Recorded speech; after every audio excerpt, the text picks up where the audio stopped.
exactly makes a law school a good law school? And are there any objective measures anymore? For those of you who don't know, my name is Sadie Montgomery, and I am the founder and executive director here at Barrier Breakers, where we specialize in working with first-generation minority and immigrant law school applicants. And people often tell me, I just want to go to a good law school. Okay, so let's talk about it. What makes a law school good? Now, if you are not new to the law school admission scene, if you've been here a while, you know that law school rankings, which were never really that good at saying what a good law school is, but they were a measure that people used. Law school rankings have changed so much in the last 3 years. I mean, honestly, like every year. Every year, the rankings are like, bloop, bloop, bloop. That's how the rankings are, okay? They just have changed a lot, and especially they've changed a lot in the last 2 years, because last year we saw a record number of law schools boycott U.S. News and World Report. They pulled out of the rankings, which means they did not voluntarily submit data, and so U.S. News had to kind of figure it out, right? And they still put out rankings because U.S. News is going to do what U.S. News does. But without law schools voluntarily submitting their data, they had to come up with slightly different metrics. We have seen law schools jump 17 points, fall 24 points. And it's like, okay, what does that mean? Like, are schools 17 points better this year than they were last year? No, they're not. If you haven't seen my video this year with Mike Spivey of Spivey Consulting Group on the law school rankings and what they mean, I would definitely recommend checking them out. We love Spivey and the way that he and his team look at the data and really analyze rankings. There is a lot of good things there. And I'm also going to shout out his free tool, My Rank by Spivey. You can put in kind of your own factors there and come up with your own law school rankings based on the qualities and factors that are good for you. And we think it's a pretty good tool. So here at Barrier Breakers, we're very collaborative. So definitely check out that tool. But I want to have a discussion today about what it actually means to be a good law school, or what it means to have a law school be good for you. Because really that last piece is important. You could survey 100 different people and you might get different answers on a definition of what makes a law school good. But the things that I want you to look at when you're thinking about, what kind of law school do you want to go to? You need to think about employability. So look at their employment score, right? Because law school ultimately should prepare you for a job. It's a investment. It's a significant investment in your time and in your resources and in your money, right? You have sacrifices, like you're really going to sacrifice a lot those 3 years, 4 years if it's a part-time program, and you want to get a return on your investment. Even if you are going to law school for free, right? Even if you have a full tuition scholarship plus stipend and you're not paying anything, you are still sacrificing your time, your sleep, a little bit of your sanity. I mean, I remember law school, okay? And I loved my law school experience, but also was very happy to graduate. Was very happy. Okay, they're hard 3 years, a really hard 3 years. And so even if you're not paying, you're still sacrificing something, and you should get a return on investment for your sacrifice. And so, you want to make sure that it sets you up to get a job. You want to be in a better position in your career, financially, your personal fulfillment than you were before you went to law school. The worst thing is going to law school, and it happens to some people, they end up in kind of a worse position than they were before they went to law school. They're now in more debt. They're not making any more money than they were before. They don't really like their job. They now have to take a job that they don't like because of the debt, right? They're unhappy. That is not what I want for you. I want you to be happy that you decided to go to law school. And so we need to figure out how it is going to help you get that job or get that opportunity that you otherwise couldn't do before you went to law school. So we're going to look at employment score. We're also going to look at bar passage, because for a lot of times the job that you want requires you to pass the bar. And so we want to look at whether that school really does set you up for success for the bar exam.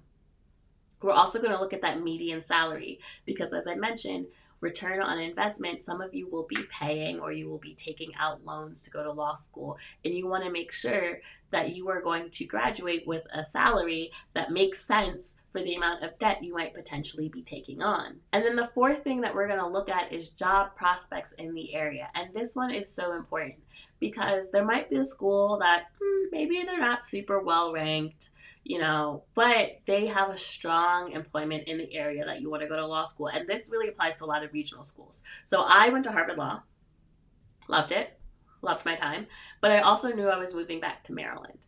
And so for that reason, I also applied to a lot of regional schools in Maryland because those schools were going to get me a job in Maryland.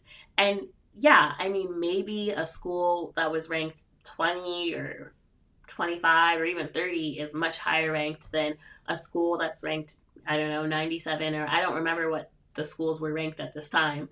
But the schools in the 30 to 40 range, like let's say that school was in California or let's say that school was in Texas, it actually is not going to be better at getting me a job in Maryland than the maybe lower ranked school in Maryland that has strong employment score in Maryland. So it's really important that you actually have an understanding of where you might want to end up, or at least 2 or 3 states that you'd be okay practicing or living for a few years, because when we're evaluating whether law school is a good fit for us and we know where we want to end up, that can help shape what kinds of schools we apply to. So in this video, I'm going to walk through one of my favorite tools. It is by Law School Transparency, and it breaks down all of that information and helps you get some good comparative data on whether law school is a good fit for you. And if you're listening on the podcast, I will be very descriptive so we can follow along. Okay, so I have put into Google University of Maryland Law School Transparency. All right, you can put in whatever you want. You can put in University of Baltimore Law School Transparency, Georgetown Law School Transparency. So I just put in University of Maryland, Fear the Turtle, go Terps, because I'm from Maryland. And we are going to click on it here. I'm going to allow the cookies. All right, so this brings me to this kind of overview of the University of Maryland.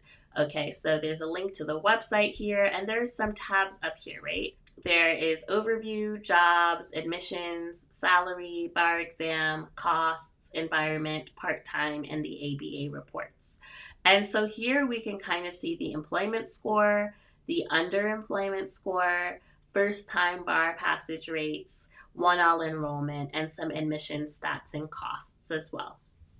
We can also see job outcomes and state placement. So what I can see just from this whole overview without really clicking on anything is that the employment score is about 75.5%. And if I hover over the question mark, that says it reflects graduates with a successful start to a legal career, long-term, full-time jobs that require a law license other than solo practitioners. And then if I look at the first-time bar passage rate, the percentage of graduates who pass the bar exam on their first take, which states typically require for a law license and thus the practice of law. Okay. And if I look at state placement, it looks like 61.3% of graduates stay in Maryland.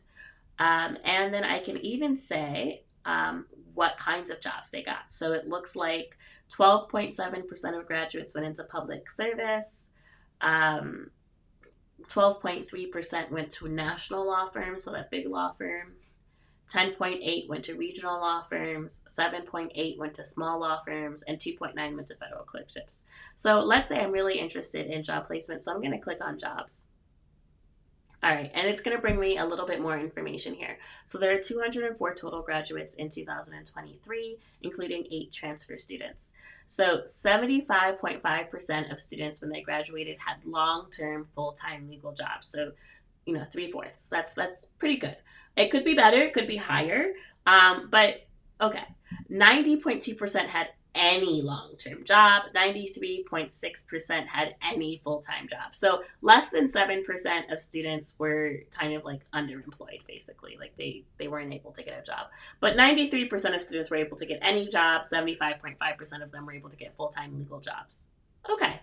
And it looks like when I go over here by jobs by employer type, I have a better breakdown than I did on the overview 33.8% of Maryland grads ended up with a judicial clerkship. And if I click into that, I can see that 30.9% ended up with a state clerkship. Or a little under 1/3 of all Maryland graduates ended up at a state clerkship.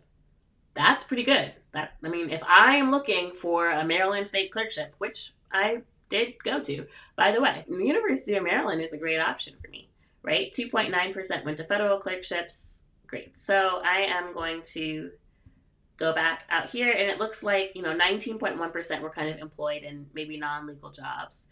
But then that next biggest sector is that 12.7% in public service.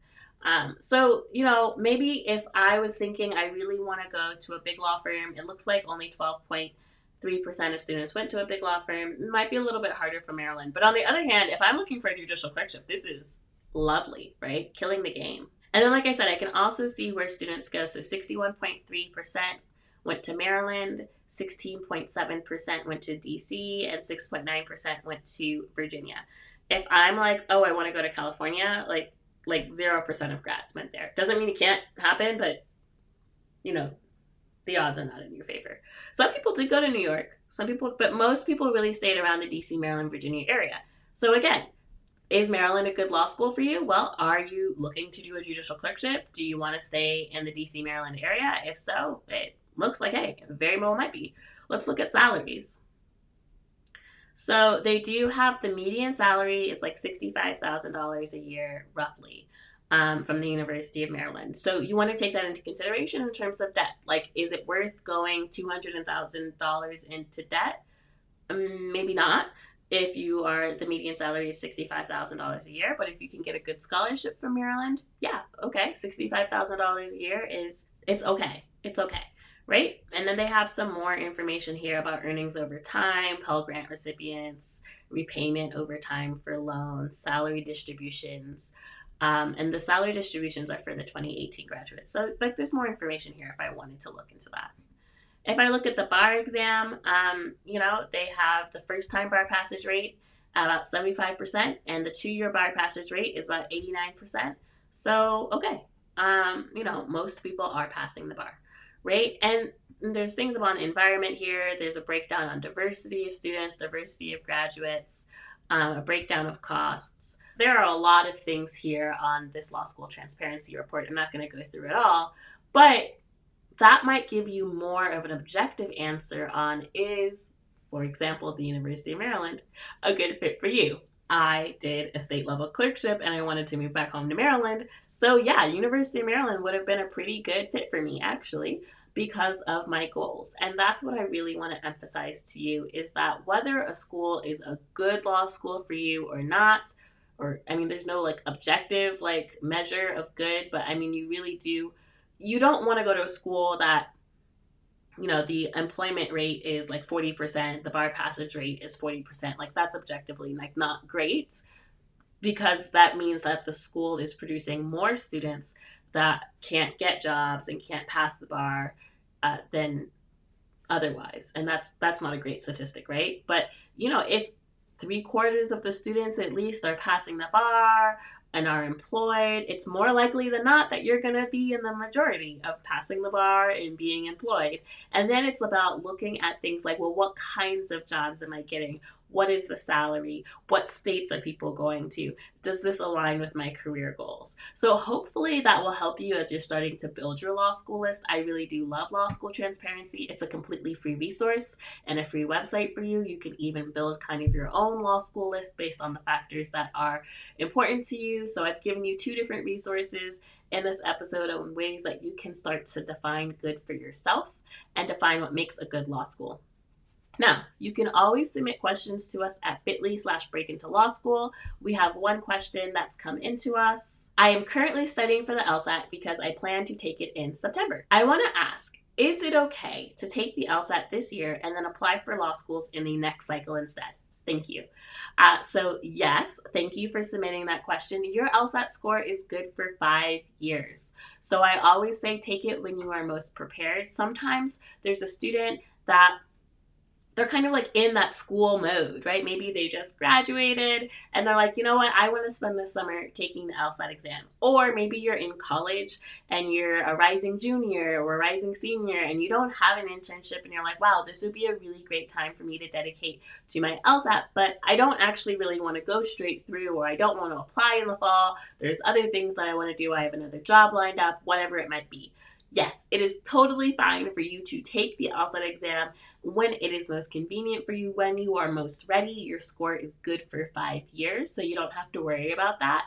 And that will also take some stress off, because then when you are ready to apply, you can just focus on your essays and you've already got your LSAT score in the bag, and you will have a very smooth and happy process. So I hope that answers your questions. If you have other questions, if anyone has questions, definitely feel free to reach out to us. You can submit questions at bit.ly/breakinto-law-school. You can also just comment them below. You can respond to us. You can write us at hello@barrier-breakers.org. We would love to hear from you. I would love to hear from you. I would love to answer your questions. And I would love to help you figure out how we can help you make law school a good fit, and what law schools would be a good fit for your career and for your future as an attorney. If this video was helpful, make sure that you like and subscribe, rate and review, share it with a friend. Sharing is caring. Go ahead and get our free Master Your Personal Diversity Statement course. The link is below in the description of the video or in the show notes on the podcast. It's completely free if you have an LSAT fee waiver. It's $19 if you don't. If that's a hardship for you, let me know. We'll be happy to work something out. We want you to have this content. We want you to have as many free resources as possible so that you can have the strongest law school applications possible this cycle. We love you. We are praying for you, and we are so excited for your future. I will see you guys soon.